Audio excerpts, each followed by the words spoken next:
All right, today's gospel reading is from Mark chapter 15, verses 1 through 15. As always, I'll be doing the explanation according to the Blessed Theophylact, who is an archbishop from the Ohrid region of Bulgaria from the 11th century. And the whole verses 1 through 15.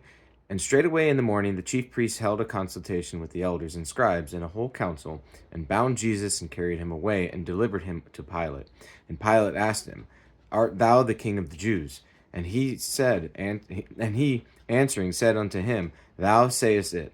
And the chief priests accused him of many things, and he answered but nothing.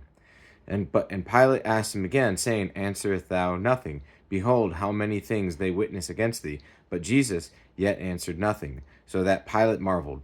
Now at the feast he revealed unto them one prisoner, whomsoever they desired. And there was one named Barabbas, which lay bound with them that had made insurrection with him, who had committed murder in the insurrection. And the multitude crying aloud began to desire him to do as he had ever done unto them. But Pilate answered them, saying, Will ye that I release unto you the King of the Jews? For he knew that the chief priests had delivered him for envy. But the chief priests moved the people, and that he should rather release Barabbas unto them. And Pilate answered and said again unto them, What will ye then that I shall do unto him whom ye call the King of the Jews? And they cried out again, Crucify him. Then Pilate said unto them, Why? What evil hath he done? And they cried out more exceedingly, Crucify him. And so Pilate, wanting to content the people, released Barabbas unto them, and delivered Jesus, when he had scourged him, to be crucified. And the explanation here, the Jews delivered the Lord over to the Romans, but they themselves were to be delivered by the Lord into the hands of the Romans. And the scriptures were fulfilled, which say, Woe to the transgressor! Evil shall befall him according to the works of his hands, as it says in Isaiah 3:11. And again, give unto them according to the works of their hands. This and the following citation from Scripture have not been identified in the Septuagint. Perhaps because of the differences in the text, or perhaps because Blessed Theophylact, in quoting from memory, inadvertently changed a few words. Two references can be given, however, which are very similar. See Jeremiah 27:29 and Jeremiah 25:14, in the latter in the King James Version only.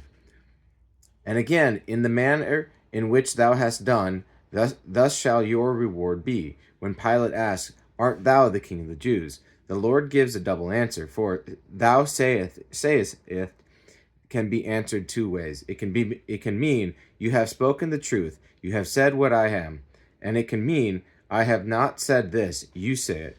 But when Jesus was questioned again, he made no answer, causing Pilate to marvel. He marveled because Jesus endured the accusation steadfastly, saying nothing, even though he was eloquent and learned in the law, and quite capable of giving an answer which would silence his slanderers.